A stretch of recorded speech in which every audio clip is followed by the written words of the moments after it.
Yes. Oh, come on, Charlie Brown.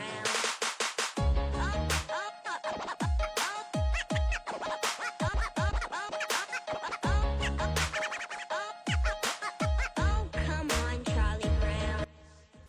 Oh, hello. Hey, how's it going, my man? Hello, Antonio. It's going great. It's going great. It was so good catching up right before this. How are you? I am good, man. It's Friday, on the cusp of a long holiday weekend. Things are good, man. But so good to talk to such a good friend. It's great to see you. It's great to talk with you. I specifically wore this shirt as you are my first, actually, my second. I suppose Tom Reardon, but he was my practice run. Yes. But wearing some U of I gear right now for you. My first U of I advertising alum. So had to do that. Had to do that for a fellow U of I advertising alum. It feels so good to see you and do this with you. Really appreciate you being part of the OhHello community. I know who I'm speaking with. Who are you? Tell our audience. Yes, man. Well, before we get to me, I also came with some slight head tilts to past life, but I have this next to my bed every night and use I this to clean love my that. glasses. So great days working with Tube and you and then other folks there. So I'll always cherish those precious times that we had. Antonio McFadden, it is so good to have you with us today. Thank you for showing the eyeglass cleaner of Tube Mogul. That is how you and I met so long ago.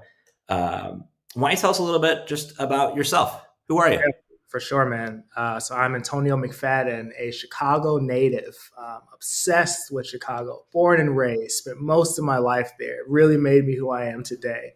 But I currently live in Los Angeles, which has become a second home, and also, cherish this city in the different ways that I've had to grow being in a city, being in a new city. So definitely love being in both and spending my time in both. But LA is home for now. Went to U of I. Originally majored in architecture. I didn't know that. Yeah. Nice. Was an architecture major for a few years, and made the hard pivot after a few years over to advertising. Just had more of an interest in advertising. We opened up a new school of advertising at U of I around that time, so that was the path that I took then, and here I am now. Years and years later with 12 plus year career in advertising at this point, which is crazy to say, and it feels like it went by really fast, but it's been absolutely amazing. You're a dad, you're a husband, you're a Yes. Googler. Tell us a little bit more about what you do at Google. Yeah, for sure. So I've been at Google for about 7 years now.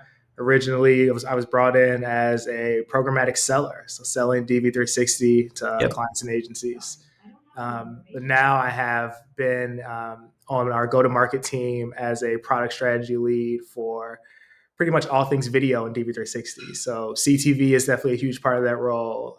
Various YouTube formats, our third-party publisher integrations, etc. So it's really about how all the things work together in DV3, which is my role now. So it's been super interesting. I think having a background in sales on the agency side, on the publisher side, definitely helped to help me in this role right now. Tell us a little bit more about those that have had an impact on your career. Tell us a little bit just from a mentorship. Love to hear how you got to where you are and walk us through the path, Mr. McFadden. Yeah, for sure, man. I am super passionate about number one, being a mentor, but I think that came from having such great mentors in my life throughout my entire career. I'll try to be super quick, but there are four people that I have to call out that I've all had conversations with over the years and recently as to why they are my mentors. I The love first this. person that comes to mind is Simhar Amdamichael. She was actually worked with her on the agency side at Amnet, and she was our director at the time. And she really taught me the importance of presence. She was always someone that commanded a room, and she's an African American woman too. So knowing that we're underrepresented in tech, it's important to Yep. have that presence. So for me to see that early on in my career really changed me in a way that's super beneficial now. Like you have to have presence, you have to be seen, be heard. And she did it all while being fabulous. Still one of the greatest dressers I've ever met in my life. So that too was was a big part of that. But Simhar was kind of my first mentor. I still talk to her to this day. She's family. Second, I have to bring up Paul Embry, who was my director when I first came over to Google. He was someone that I always looked at as like an energy guy, really inspiring. You hear him talk and you just feel moved by it. You feel like you'll run through a brick wall for that guy. So that was always something I try to bring to conversations is energy, inspiration. Which you do.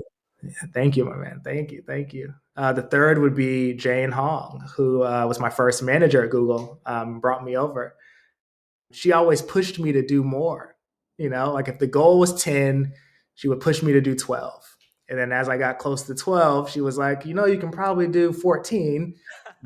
14, it's like, well, you're almost at 15. You might as well just go to 15. And it's like, that was always the approach of you can do way more than whatever you think is possible.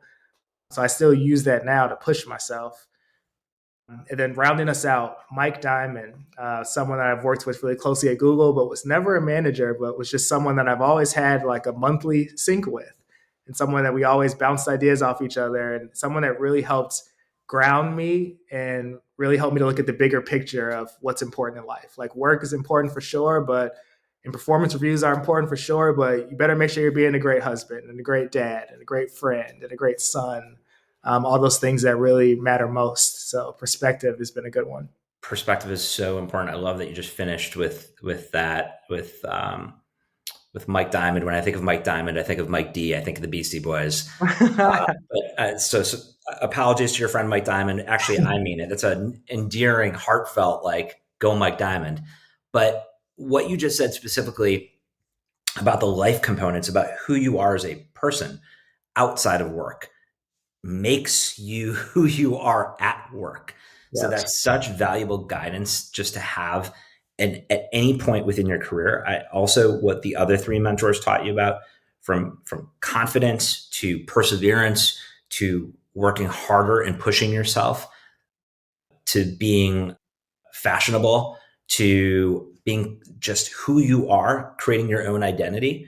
You've absolutely done all of those components. So it's nice as someone who's known you and considers you a friend for the past decade to see how those four mentors have helped carve and shaped you into who you are as a husband, a dad, a son, and someone that a lot of people look up to within our community. So it's badass. Well, thank you, my man. I appreciate it. Of course. What would you tell your younger self? Yeah, that's a good one. I would say I would tell my younger self to enjoy the journey. I feel like when I was younger, I was so focused on accomplishments, whether that was working at certain places or promotions or certain financial goals or various things. And the journey is the longer part, right? And that's the piece you better make sure you enjoy, because once you reach that goal or hit that milestone, then it's on to the next immediately. There's not really much time to live in that, but the journey is really the part that you better make sure you enjoy. So that's definitely what I would tell my younger self. Because that's definitely how I live now. Of like, I just want to enjoy every day. My goal is to have fun, have more fun. Like that's what life is really about. Smile, be happy. I Yeah, mean, tell exactly. us more. Enjoying the journey, being ready for that trek is so important.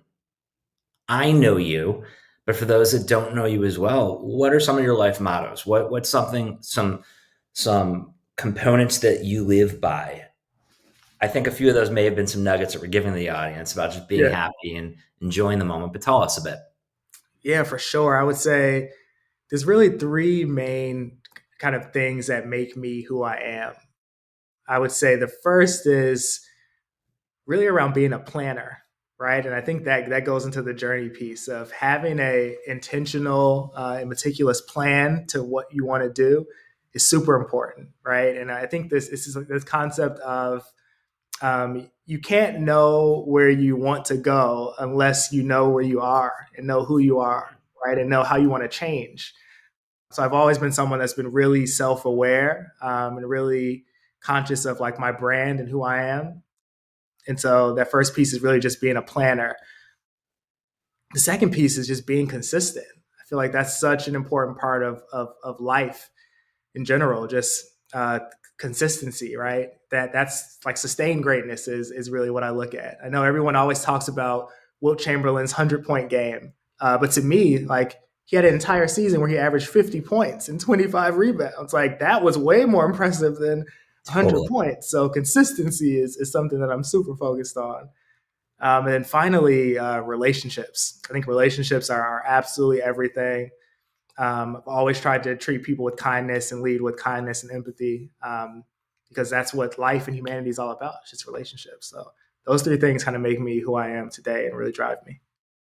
I got to give that's amazing. Thank you for sharing all three. I got to give a shout out to your beautiful and intelligent wife, because the last part about empathy and kindness, she exudes both of those, having had the privilege of working with her for a number of years previously and seeing her grow into who she is as a mom as well. And obviously it goes without saying into her career, but empathy and kindness is so important. So surround yourself with good people. That you absolutely do that. Yes, Tell us a little bit more about your biggest career achievement, and then a charity that's near and dear to your heart that you're going to be able to donate to within the OhHello community. for sure. I'll say honestly, my biggest career achievement outside of my core role in being a product strategy lead, I'm also the LA chapter lead of the Black Googler Network. I was a lead in Chicago as well. Yes, you were. And really just giving back to that community. I actually won an award in 2018. I actually have it right here, so I'll put it up. It's But trophy season. you know it. I won a gold award back in 2018 for my work around DEI. Right, and it really was number one being a lead for the Black Googler Network, but number two, I started this organization called BEST for Blacks Excelling in Sales and Technology, with a few others that work at Facebook, Twitter, LinkedIn, Amazon, Adobe, etc. And it Yep. was really a collective of Black employee resource groups at major tech companies, and we were throwing events together, really giving back to the community. And so it was really using the resources I had at Google to start my own thing with others and then to give back. So it was really the culmination of a bunch of things I love in tech, plus DEI work, plus helping others, all coming together to really, highlight all of these great things. So that would be it. Secondarily, I would say I also ended up getting 6 months pat leave instead of 3 months. So that's probably a very close second, I would say, or even first, really, if you think about it. Those two things stand out. That's amazing. Amazing. All right. Before we head out, a charity that's near and dear to your heart as a mentor within the OhHello community, where you're going to be able to donate to. Yes, for sure. For me, it's definitely Black Girls Code. It's one that I've been very involved in. Working at Google for years, but now that I'm a dad of a little Black girl, that Yep. really is close to my heart. So that would be the one that I call out, just knowing how important it is to get young girls involved in that early. You rock. You rock, Antonio. Such a great cause. So good catching up with you. Thank you for being here. Thank you to our OhHello listeners. We'll catch you on the next one. Thank you, my friend. Yeah, so good seeing you, my man. You too.